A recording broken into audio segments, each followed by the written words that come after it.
Come to the Table, written by Sister Linda Sclero, narrated by Sister Shell Paul. The Early Bird Special recently took on more meaning for me. A few weeks ago, I visited a sister who lives in a skilled nursing facility. She knew I was coming and waited for me in the lobby. The minute I arrived, she said, "Are you hungry? Let's eat." She loved to treat her guests to lunch in the dining facility of her residence. The room was decorated beautifully for fall, and our sister knew most of the residents by name.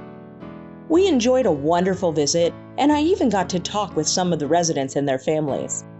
I accompanied my dear sister back to her room, and at the end of our visit, I decided to stop back at the dining hall to see if I could pay for my meal because I knew it came out of her account.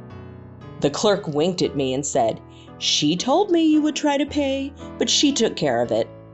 Then I noticed a sign that read, "No residents allowed to dinner before 3 p.m.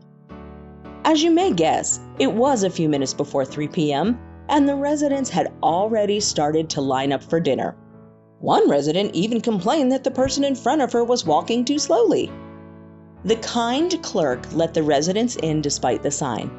Was it the appeal of the food? I noticed when we dined together, the menu had the date of 2014 on the bottom. The choices are the same. My hunch was it wasn't the menu that drew everyone there early. Then the phrase came to mind, "Come to the table." There are many spiritual parallels to the word table. Jesus' sacrifice. I am blessed to be a deaconess and prepare the communion table. As I write this, I remember the sister whom I visited was my mentor for preparing the communion table. She gave me a beautiful analogy and said, "Think of setting the table for your guests as you would at your home." When I arrive at church early to do that task, with each item I place on the table, I pray the Lord will bless each and every person in our congregation who partakes, or those who wish to partake. John 3:16 reminds us, "For God so loved the world that he gave his only begotten Son, that whosoever believeth in him should not perish, but have everlasting life." The Lord loves each of us personally. Communion is a time to remember Jesus' sacrifice. Examination of self. Many times when our elders break the bread or pour the wine, they ask us to reflect on what we are about to partake of. It is a time for self-examination and reflection. Symbol of community. The table is a place where people meet together, symbolizing unity and acceptance. In my sister's residence, I was convinced the early birds weren't anticipating a new meal on the menu, but rather a chance to feel part of their community and have conversation. Church is a symbol of the table. It is a place where we can commune with each other, testify, and share praises or prayer requests.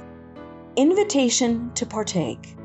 Jesus' invitation to come to the table means that everyone is welcome to share in his love and grace, regardless of their past or current situation.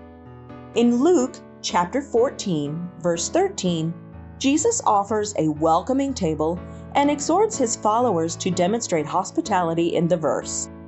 "But when thou makest a feast, call the poor, the maimed, the lame, the blind."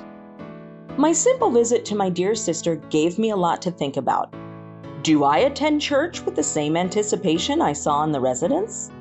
Am I reflective when I partake of communion?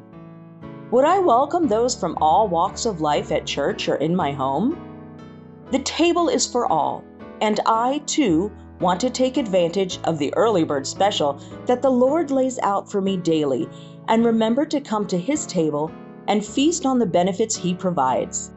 The menu provides more than a daily special, but most importantly, an eternal one.